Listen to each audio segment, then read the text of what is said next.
My name's Denise Foster. I'm 28, and until one dinner shattered my illusions, I thought I understood my own family. We sat around the dining table in our grand Atlanta home, the kind that practically whispered old wealth. But I wasn't there to fit in, or play by their rules. My world revolved around my startup, a tech vision I believed could change lives. To them, though, it was nothing but a foolish obsession I should have abandoned long ago. Dressed in jeans and a simple sweater, I looked out of place beside their polished luxury and self-satisfied grins. The room felt heavy, the quiet, broken only by the faint clatter of silverware. Then my mother leaned closer, her tone sharp enough to slice through the air. "Denise, we're done rescuing you," she said flatly. "We're not your bank anymore." My father gave a stiff nod, his gaze distant and cold, as if I were some failed investment. My sister's laugh followed, light, cruel, and meant to sting, as she reminded me I'd never reach her level. They thought they were humbling me, showing me my place, but I stayed calm, my phone buzzing quietly in my pocket with a message that would soon rewrite everything they thought they knew. They couldn't guess what was coming, nor that I now held the leverage over all they treasured. If you think their arrogance lasted, stay with me. This story is about to turn their smirks into silence, and if you're curious how I twisted their words back on them, make sure to hit subscribe and tap the bell, because what comes next will leave you stunned. Just as the first appetizers arrived, my mother's voice dropped to a chill. "Denise, that little tech fantasy of yours is a waste of time," she said, cutting through the soft clink of crystal and glass. Her gaze cut straight through me, filled with the kind of disappointment that made it seem like my ambition to build a startup was a personal offense. Mom leaned back, the light from the chandelier catching the diamonds at her neck as she sighed. "You're almost 30. When will you finally grow up and get a real job?" she asked, each word laced with frustration.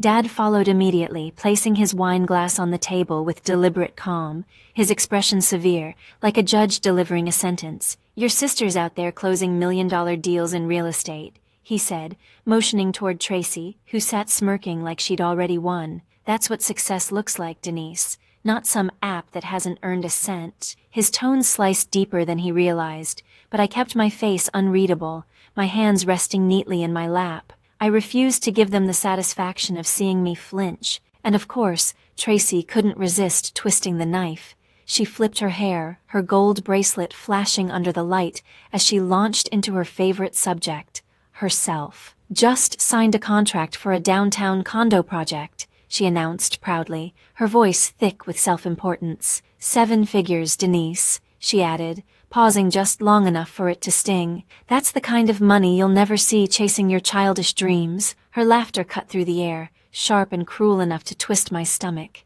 "Still living off our leftovers, huh? Always begging for help?" Mom gave a stiff nod, her lips pressed into a thin line. "We've gone too easy on you," she said, folding her napkin with slow precision. "Tracy's right, you can't depend on us forever." The words landed like blows, but I stayed still. I'd heard the same chorus every holiday, every so-called family dinner, a script they never tired of performing. To them, I was the weak one, the embarrassment who didn't fit their picture-perfect high society image. Dad leaned in, his tone firm but self-righteous. "It's time you stood on your own, Denise. No more safety net. You need to learn what it means to earn something." His voice carried the authority of someone pretending he'd clawed his way up, though every inch of his comfort had come from inherited wealth. The house, the cars, even the wine in his glass. I felt the hypocrisy like a cold wind, but said nothing, letting their words wash over me. Tracy wasn't done. She took a slow sip of wine, amusement flickering in her eyes. "Maybe follow my example," she said smoothly. "Get your real estate license, start small, actually contribute to this family." Her tone dripped with condescension. "You're not built for this startup fantasy. It's embarrassing, honestly." My jaw tightened as my hands gripped the chair. I'd grown used to their judgment, but tonight, every insult dug deeper. Each one a reminder of how little they believed in me. They saw me as a burden, a dreamer destined to fail. But I wasn't there to defend myself or seek validation. My phone in my pocket felt heavier than ever, a quiet symbol of what they couldn't yet imagine. They thought their wealth gave them control over my future, that their money and opinions shaped the limits of my life. The dining room pulsed with their smug confidence, Mom's sharp looks, Dad's patronizing tone, Tracy's gleeful cruelty. They believed they'd won. I let them talk. Every word was another shovel of dirt on their own grave. When the time came to toast, glasses clinking in arrogant unity, my phone vibrated. I glanced down and froze for a heartbeat at the name flashing on the screen, Margaret Lee, Trust Fund Manager. Her message was short but devastating. Approve monthly allowances for Edward, Nancy, and Tracy Foster, $20,000 each. Sliding the phone back into my pocket, I felt calm settle over me. The balance of power had just shifted.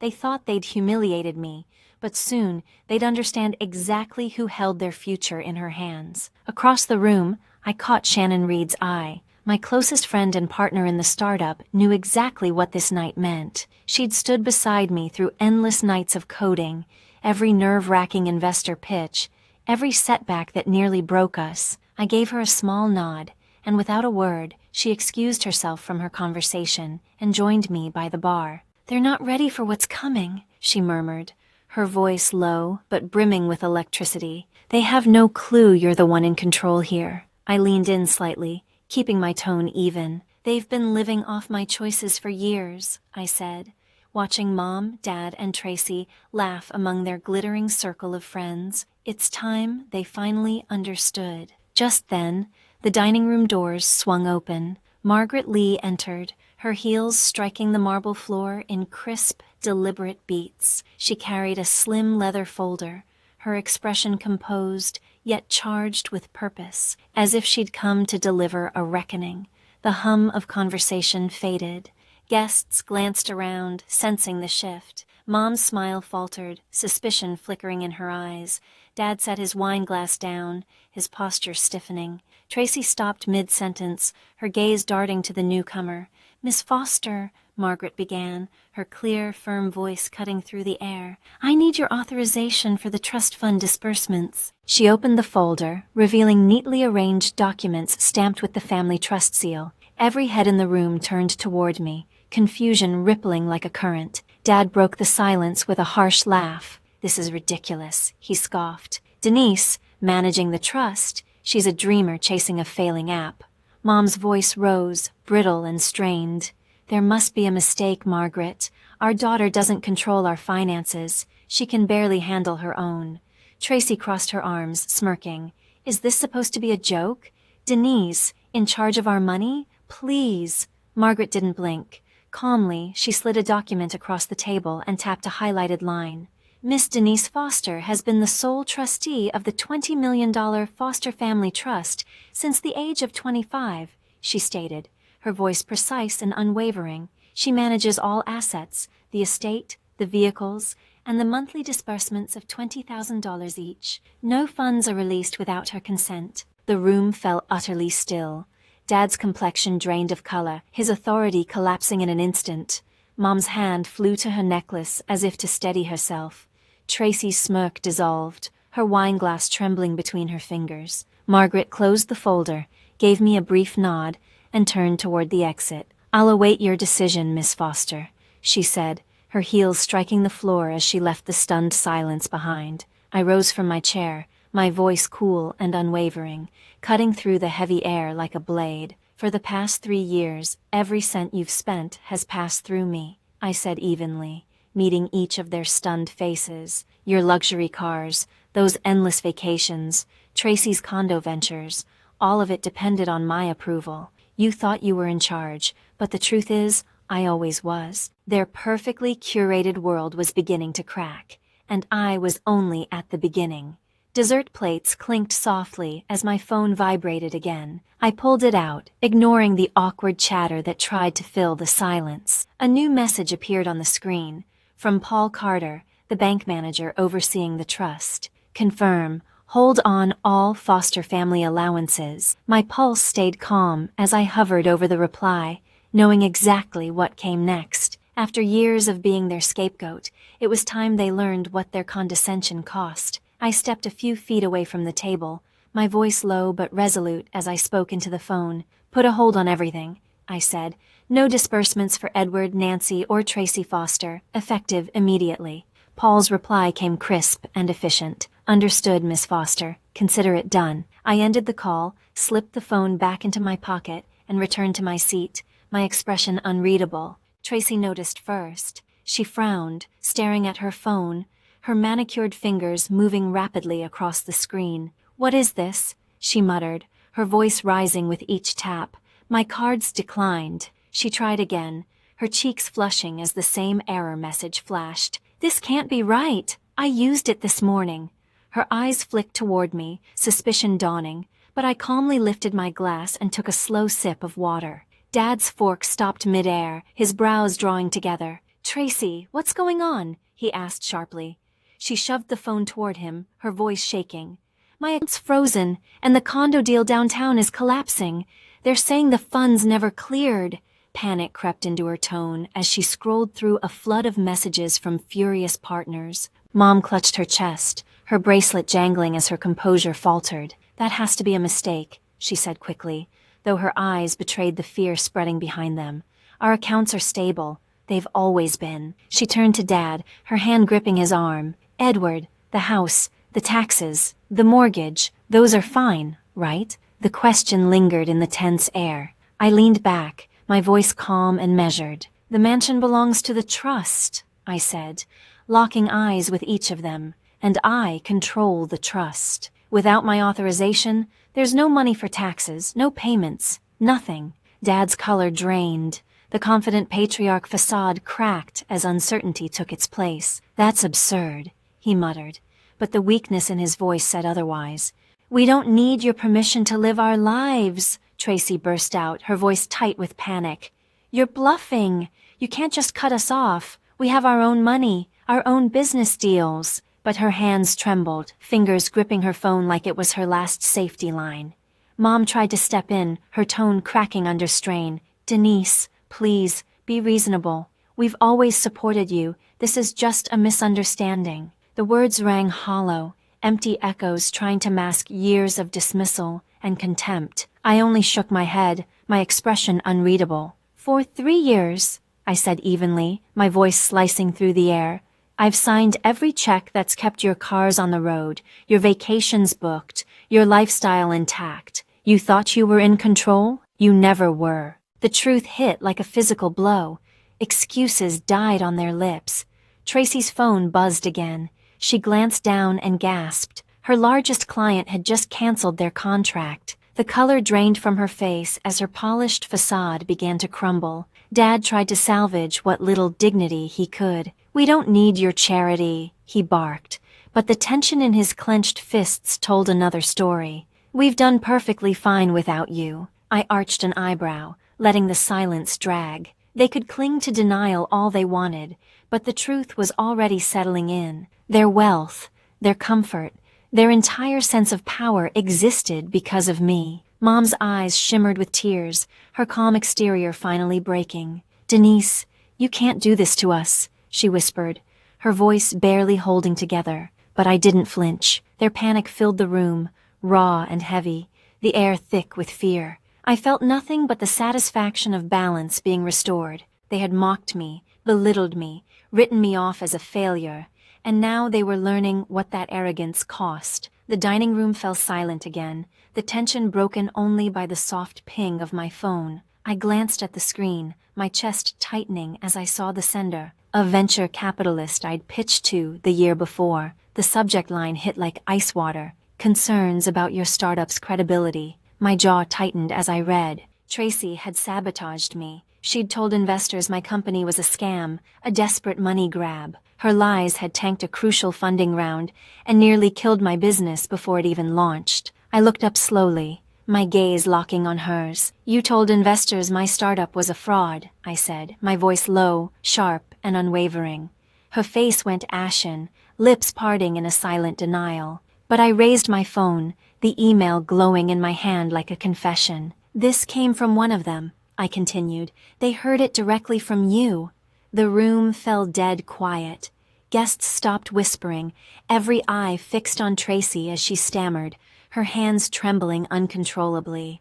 "That's a lie," Tracy snapped, but her voice wavered, betraying the truth she was trying to bury. Mom's eyes darted between us, her expression torn between guilt and defiance. "Denise, she was only protecting our family's reputation," she said, her tone trembling but still trying to sound firm. "Your startup, it's risky. She was thinking about what was best for all of us." Dad nodded stiffly, his jaw tight. "She didn't mean any harm," he added, voice low, almost pleading.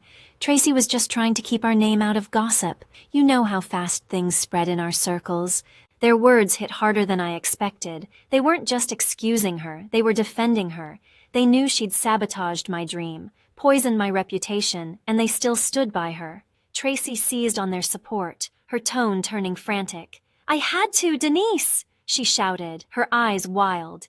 "Your app was a disaster waiting to happen. It was dragging our family down. I was saving us." Her voice shook, her excuses flimsy, her fear bleeding through every word. I could almost hear her confidence collapsing as her empire unraveled around her. The room seemed to close in, the weight of betrayal pressing down like a storm. I set my phone on the table, my gaze locked and cold. "You all knew," I said quietly, the steel in my voice slicing through the air. "You knew she lied to investors. You knew she tried to destroy everything I built, and you still defended her." Mom's fingers clutched her necklace, eyes shining with tears she couldn't hide. She said nothing. Dad looked away, his silence louder than any denial. Tracy's shoulders sagged, the last of her defiance draining away. "You thought you could break me," I continued, standing straighter, my tone calm but unyielding. "But for 3 years, every luxury you've enjoyed, your cars, your trips, your deals, came from the trust I controlled, from me. And now I'm done." The word hung in the air like a final sentence. No more allowances, no more trust fund, not a cent. Mom gasped, both hands flying to her mouth. Dad's face fell, the confident patriarch replaced by a man stripped bare. Tracy's phone slipped from her grip, hitting the table with a hollow thud. Their world, built on arrogance and deceit, was finally cracking apart. And I felt nothing but clarity. They had chosen lies over loyalty, image over truth, and now they would live with the fallout. Their devotion had never been to family, only to the illusion of perfection. As the last guests drifted away, I rose from my chair. The room was silent now, heavy and still. Mom, Dad, and Tracy sat motionless, their eyes blank, their power gone. I'd listened to their excuses for years, but not anymore. It was time to close this chapter. I squared my shoulders, my voice steady and final as I spoke. The voice of someone who no longer needed their approval, their wealth, or their world. "The $20 million trust is under my control," I said, meeting each of their eyes without blinking. "And starting today, every cent goes into my company. The same one you mocked, the one you said would never succeed. That's where the money belongs. Not $1 of it goes to you. Not now, not ever." My words sliced through the silence like glass. Mom's breath hitched, her hand flying to her chest, but I didn't soften. This wasn't cruelty, it was accountability. Dad's voice broke the stillness, rough and trembling. "Denise, the mansion," he said, desperation creeping in. "If you cut off the funds, we can't pay the property taxes. They'll seize it." His confession cracked his perfect composure, the truth exposing how fragile their wealth really was. The grand Atlanta estate, once their proudest symbol of success, had become a burden they couldn't sustain. I met his pleading gaze, my tone unyielding. "That's no longer my concern," I said quietly. "You made your decision the moment you dismissed me." Tracy's head jerked up, panic flashing across her face. "You're destroying me," she choked out. "My clients are gone, my deals are collapsing. I'm finished without my reputation." Her hands shook as she clutched her phone like it might somehow fix everything falling apart. The woman who built her empire on image and influence was watching it all crumble, piece by piece. I felt nothing for her. She'd tried to sabotage my dream, and now her downfall was her own making. Mom's voice trembled, her eyes wide and pleading. "Denise, we're your family," she whispered. "You can't turn your back on us." But her words carried no power. They had turned theirs on me long ago, replacing love with judgment and loyalty with betrayal. I shook my head slowly, my voice steady. Family doesn't destroy each other's dreams, I said. Family doesn't lie to investors and try to ruin what someone's built. You did that, not me. I took a deliberate step toward the door, each movement lighter than the last. I don't need you to succeed, I said, my voice resonating through the hushed room. Everything I've built, every line of code, every pitch, every sleepless night, it's mine. The trust fund is just a tool now, one I'll use to prove you were wrong about me. My startup wasn't just an idea. It was proof of who I'd become. I no longer needed their wealth, their validation, or their family name. Around the table, no one spoke. The guests had gone quiet, watching the wreckage unfold. Dad sat motionless, staring down at the table as though searching for a way to undo what couldn't be undone. Mom's shoulders sagged, her expression hollow with defeat. Tracy's fingers hovered over her phone, but no message would come to save her now. They had underestimated me, believing they could manipulate and contain me, but the truth was finally staring them in the face. Their entire world had depended on me all along. I turned toward the doorway, each step deliberate and steady. You thought you could break me, I said, pausing with my hand on the frame. But I'm the one who's been holding you up, and I'm done. The silence that followed was suffocating, a far cry from the smug laughter that had filled the house earlier that evening. They had lost it all, their fortune, their prestige, their illusion of control, because when it mattered most, they chose betrayal over belief. As I walked out, the lights of Atlanta glimmered through the mansion's tall windows, a glowing reminder of the city where I had built something real. I didn't look back. Their downfall came quickly. Tax bills piled up, clients withdrew, and the glamorous life they'd curated collapsed piece by piece. I was finally free, ready to create something larger than their narrow world, fueled by my own resilience and the trust I now commanded. 6 months later, I stood in my new office, overlooking that same skyline. The space buzzed with energy, monitors glowing, ideas flying, a team united by purpose. My company's logo shone proudly on the wall, a symbol of everything I'd fought for. What was once mocked as a foolish dream had grown into one of Atlanta's most promising tech ventures, praised in local publications as a disruptor in its field. The $20 million trust, once a safety net for my family's indulgence, had become the foundation of innovation, rebuilt through my labor, my risks, my vision. Pride swelled in me, not just for the success, but for the quiet justice of proving them wrong. Meanwhile, Mom and Dad's empire had shrunk to nothing. Without the trust's support, they lost their mansion to unpaid taxes, forced to sell it at a loss. They'd traded their marble halls and panoramic views for a small apartment far from the city center. Word reached me through mutual friends. They now lived modestly, counting every dollar, surviving on Dad's fading investments and Mom's occasional consulting jobs. The life of galas and luxury had been replaced by thrift stores and discount groceries. Tracy's fall was even more brutal. Her reputation, once spotless, was ruined. Her clients vanished, her accounts frozen, and her high-end career dissolved. She ended up behind a desk at a small management office, pushing paperwork for a fraction of what she used to earn. The designer bags, the magazine features, the invitations, all gone, replaced by hushed whispers at industry events. She'd called once, leaving a voicemail I never returned. Her betrayal, the lies she spread about my company, still cut too deep. Through it all, Shannon Reed never wavered. My closest friend, my partner in this journey.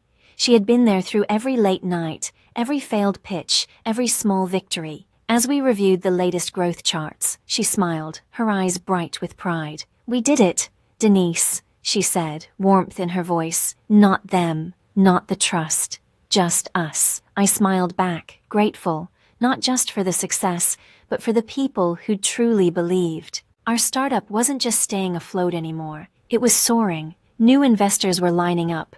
Downloads were climbing by the thousands, and the buzz around our app was growing louder every day. Shannon's faith in me had been the steady ground beneath my feet when my own family tried to tear everything apart. As I stood by the window watching the city pulse with life, I realized there was a lesson I'd earned the hard way, one I wanted others to hear. Never assume someone is powerless, because the person you underestimate might be the one holding your future. My family had tried to control me, dismiss my vision, and even sabotage my work. But they'd been wrong about me all along. Real success, I'd learned, doesn't come from approval or inheritance. It comes from belief in yourself when no one else sees your worth. I'd built something real, not out of their wealth or their praise, but out of my own persistence, courage, and unshakable will. What happened to them wasn't revenge. It was consequence. Mom and Dad's pride, Tracy's deceit, they had created their own downfall. They'd called me naive, told me my dreams were foolish, but their doubts had become my fire. The trust fund they once leaned on had become the engine driving the future I was creating. I no longer needed their recognition to know I'd won. And to everyone who's followed this journey, thank you. Your support means everything to me, and I hope my story reminds you of your own strength. Never let anyone convince you that you're small. You have everything you need inside you to build something extraordinary. Tell me in the comments about a time you proved someone wrong, or a dream you're fighting for. And if this story moved you, don't forget to like, subscribe, and hit the notification bell. Here's to building our futures on our own terms, no matter who doubts us.